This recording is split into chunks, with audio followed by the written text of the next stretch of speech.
የአምባሳደር ቆንጂት ስነ ጊዮርጊስ የቀብር ስነ ስርዓት በዛሬው ዕለት ቅዳሜ ሚያዝያ 10 2018 ዓ.ም እንደሚፈጸም የውጭ ጉዳይ ሚኒስቴር አስታውቋል። በመርሃ ግብሩ መሰረት የቀብር ስነ ስርዓቱ ከቀኑ 8 ሰዓት በእንጦጦ ኪዳነ ምህረት ቤተክርስቲያን የሚፈጸም ይሆናል። አምባሳደር ቆንጂት ስነ ጊዮርጊስ የመጀመሪያ ደረጃ ትምህርታቸውን በአዲስ አበባው እቴጌ መነን ትምህርት ቤት የተከታተሉ ሲሆን በመቀጠልም ወደ እንግሊዝ ሀገር በመጓዝ በለንደን ዩኒቨርሲቲ ኮሌጅ በዓለም አቀፍ ግንኙነት ዘርፍ የመጀመሪያ ዲግሪያቸውን አግኝተዋል። በታዋቂው የአሜሪካ ኮሎምቢያ ዩኒቨርሲቲ የካርኔጊ ፌሎሺፕ ስልጠና የወሰዱ ሲሆን በስልጠናው ላይ ተሸላሚ በመሆን ጭምር የከፍተኛ ትምህርታቸውን አጠናቀዋል። አምባሳደር ቆንጂት ስነ ጊዮርጊስ ረጅም ዘመናትን ያስቆጠረውን የዲፕሎማሲ ጉዟቸውን የጀመሩት በ1954 ዓ.ም ሲሆን ይህም የአፍሪካ አንድነት ድርጅት ከመመስረቱ አንድ ዓመት ቀደም ብሎ ነበር። ስለ አፍሪካ አንድነት ድርጅት ምስረታም በአንድ ቃለ መጠይቃቸው ላይ የኢትዮጵያ ሚና የጎላ ነው፣ ኢትዮጵያ ባትኖር ድርጅቱ አይመሰረትም ሲሉ ተናግረው ነበር። በ1963 ዓ.ም እንደ አውሮፓ አቆጣጠር ተመሰረተ ግንቦት ወር። እዚህ ላይ ለመድረስ ግን የኢትዮጵያ ሚና እንዴት ይገለጻል? እኔ በእኔ አስተያየት ኢትዮጵያ ባትኖር ድርጅቱ አይቋቋምም ብዬ ነው የማምነው። ይህንን የምለው ለምንድን ነው? በወጣትነቴ የተገነዘብኩት ያየሁትም ቢሆን የኢትዮጵያ መንግስት ከንጉሱ ጀምሮ እስከ ታች ድረስ በሙሉ ኃይል የተነቃነቁበት ተግባር ነበር። ታውቃላችሁ፣ ያው ከታሪክ እንደምንረዳው ያን ኢትዮጵያ አፍሪካ በሁለት ተከፍላ ነበር፣ ሞሮቪያና ካዛብላንካ። እነሱን አስማምቶ ወደ አንድ ለመምጣት ከንጉሱ አፄ ኃይለ ሥላሴን ጀምርና ጠቅላይ ሚኒስትሩ አሉ፣ ከዛ ደግሞ አቶ ከተማ ይፍሩ፣ ጠቅላይ ሚኒስትር አቶ አክሊሉ ሀብተወልድ፣ ከዛ እከሌና እከሌም የሚባል የለም። እነዚህ ዋናዎቹ ተዋናያን ቢሆኑ አንደኛ በአጠቃላይ የመንግስት መስሪያ ቤቶች ሁሉ ያው ስብሰባው ሊደረግ ሲል የተሳተፉበት ነው። ሁለተኛ ግን ይሄን አፍሪካን በሙሉ በመዞር ራሳቸው ንጉሱ አውሮፕላናቸውን እየያዙ ወደዛ ወደዚህ እያሉ ሁለቱን ለማገናኘት ይሄንን በዚህ በኩል ያለው የሚያፈነቅጠውን እሱን በማግባባት ይሄንን እንዲህ በማለት ደብዳቤ ለመሪዎች በመጻፍ በማለት በጣም ከባድ የሆነ ስራ ነው የተሰራው። በወቅቱ በኒውዮርክ የተባበሩት መንግስታት ድርጅት የኢትዮጵያ ቋሚ መልእክተኛ መስሪያ ቤት ውስጥ የቀኝ ግዛት ጉዳዮች ኦፊሰር በመሆን ስራቸውን የጀመሩት አምባሳደሯ ከ50 ዓመት በላይ ኢትዮጵያን በተለያዩ የዲፕሎማሲ መስኮች አገልግለዋል። አምባሳደሯ በኦቶዋ፣ ካይሮ፣ ቴልአቪቭ እና ቬና በሚገኙ የኢትዮጵያ ሚስዮኖች ባለሙሉ ስልጣን አምባሳደር ሆነው ያገለገሉ ሲሆን በአፍሪካ ህብረትና በተባበሩት መንግስታት የአፍሪካ ኢኮኖሚክ ኮሚሽን ቋሚ መልእክተኛ በመሆንም ሰርተዋል። ከሰኔ 2009 እስከ መስከረም 2011 ዓ.ም ደግሞ ኢጋድ በመድረው የደቡብ ሱዳን የሰላም ስምምነት ላይ ልዩ አማካሪ ሆነው ማገልገላቸውን የውጭ ጉዳይ ሚኒስቴር መረጃ አመላክቷል። አምባሳደር ቆንጂት ስነ ጊዮርጊስ ለግማሽ ምዕተ ዓመት ለዘለቀው ሀገራዊና አህጉራዊ አገልግሎታቸው የላቁ እውቅናዎችን አግኝተዋል። በ2008 ዓ.ም ከአዲስ አበባ ዩኒቨርሲቲ የክብር ዶክትሬት ዲግሪ በተሰጣቸው ወቅት ባደረጉት ንግግር ዩኒቨርሲቲው ለዲፕሎማሲ ስራቸው የሰጠውን እውቅና በማድነቅ ይህ ክብር ለሴቶች ትልቅ መነሳሻ እንደሚሆን ገልጸው አክለውም እስካሁን ባሳለፍኩት ህይወቴ ምንም አይቆጨኝም፣ ሀገርን በሙሉ አቅም ከማገልገል በላይ እርካታም ሆነ ክብር የለም ሲሉ ተናግረው ነበር። በዛሬው ዕለት የአዲስ አበባ ዩኒቨርሲቲ የረዥም ጊዜ ዲፕሎማሲ አገልግሎት በመስጠት ያበረከትኩትን አስተዋጽኦ እውቅና በመስጠት ላበረከተልኝ የክብር ዶክተሬት የተሰማኝን ጥልቅ ክብርና ደስታ ለመግለጽ በእውነት ቃላቶች ያንሱኛል። በእጅጉና በታላቁ ምስጋናዬን አቀርባለሁ።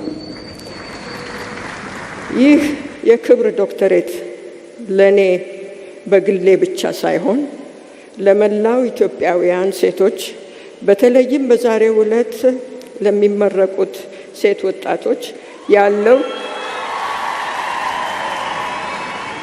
ያለው ትርጉምና ፋይዳ ከፍተኛ ነው ብዬ አምናለሁ። ያለፈውን የህይወት ታሪኬን መለስ ብዬ ስቃኘው በእውነት ቅር የምሰኝበት አንዳችም ነገር የለም። አምላክ ረዥም ዕድሜና ጤና ሰጥቶኝ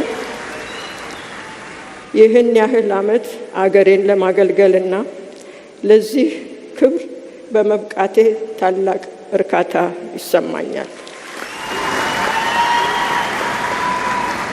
ሁልጊዜም ለባልደረቦችና ለሌሎችም እንደምለው አገርን በሙሉ አቅም ከማገልገል የበለጠ እርካታ የለም፣ ክብርም የለም።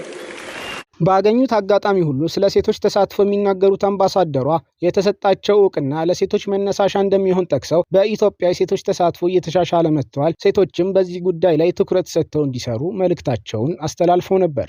ስለሆነም ዛሬ የትምህርት ጊዜያችሁን በስኬት አጠናቃችሁ የምትመረቁት ወጣቶች፣ በተለይም ሴቶች ከኔ የህይወት ታሪክ ተሞክሮ ትቀስማላችሁ ብዬ ተስፋ አደርጋለሁ። ዛሬ በህይወቴ እያለሁ የተሰጠኝ እውቅና ፋይዳውም ይሄ ነው ብዬ አምናለሁ። እንዲህ አይነቱ ድርጊት የተለመደ እንዳልሆነ ታውቃላችሁ።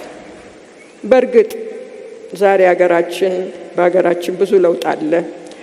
ሴቶች መብታቸው መከበሩ ብቻ ሳይሆን ከድሮው እጅግ በተሻለ መልኩ የትምህርትና የስራ የማግኘት እድላቸው ሰፊ ነው።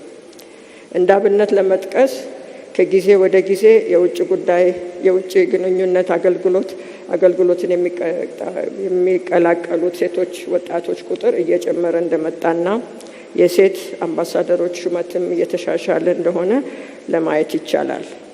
ይህ እንደተጠበቀ ሆኖ በአጠቃላይ ግን የሴቶች ሁኔታ የበለጠ ለማሻሻል ገና ብዙ ስራ እንደሚጠይቀን ጥርጥር የለውም። ይህም የመንግስታችንን ብቻ ሳይሆን የመላው ህብረተሰብን ተሳትፎ የሚሻ ነው። ከሁሉም በላይ ግን ወገኖቼ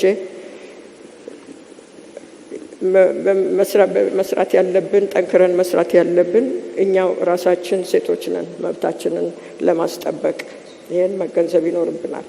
በ2013 ዓ.ም ደግሞ በጃፓን እና በአፍሪካ መካከል ያለውን ግንኙነት በማጠናከር ረገድ ላበረከቱት ጉልህ አስተዋጽኦ ከጃፓን መንግስት የውጭ ጉዳይ ሚኒስቴር ሽልማት ተበርክቶላቸዋል። ጠቅላይ ሚኒስትር ዶክተር አብይ አህመድ በጥር ወር 2011 ዓ.ም አምባሳደር ቆንጂት ስነ-ጊዮርጊስ ላበረከቱት የላቀና የማይተካ የዲፕሎማሲ አስተዋጽኦ የምስጋናና የእውቅና ምስክር ወረቀት አበርክተውላቸዋል። ጠቅላይ ሚኒስትሩ በወቅቱ ባደረጉት ንግግር አምባሳደሯ ለአፍሪካ ረጅሙን ጊዜ ያገለግሉ ዲፕሎማት መሆናቸውን በመጥቀስ ለሀገራቸው የውጭ ጉዳይ ፖሊሲ ስኬት ላሳዩት ተከታታይነት ያለውና ድንቅ ጥረት ታላቅ አድናቆታቸውን ገልጸውላቸዋል። ከውጭ ጉዳይ ሚኒስቴር ጡረታ ከወጡ በኋላ የአፍሪካ የሴቶች ሰላምና ደህንነት ኢንስቲትዩትን አምባሳደር ቆንጂት ከወይዘሮ ታደለች ኃይለ ሚካኤል ጋር በመሆን የመሰረቱ ሲሆን ሴቶች በሰላም ግንባታና በጸጥታ ዘርፍ ያላቸውን ሚና ለማሳደግ ሲሰሩ ቆይተዋል። African Women Peace and Security Institute, OPSI we call it, abbreviated. And the thinking behind OPSI is that, as you know, women are not really given equal place in all these negotiations, peace negotiations that's going on. So we want women to train women to build their capacity, to equip them with all the tools that they need so that they can represent their gender in all the peace negotiations. አምባሳደር ቆንጂት ስነ-ጊዮርጊስ መላ ህይወታቸውን ጊዜያቸውንና እውቀታቸውን ያለምንም ስስት ለሀገራቸው ዲፕሎማሲያዊ ስኬት የገበሩ ታላቅ ሴት ነበሩ።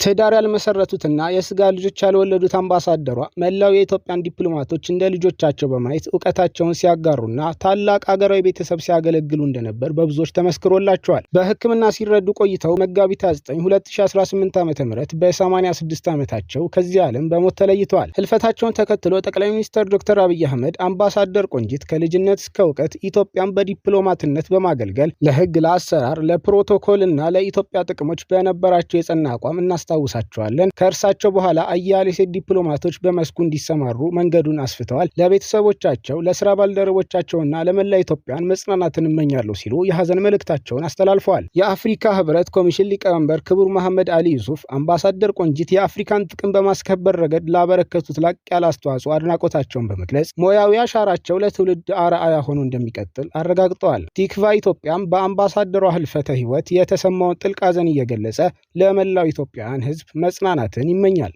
ስራ ነው።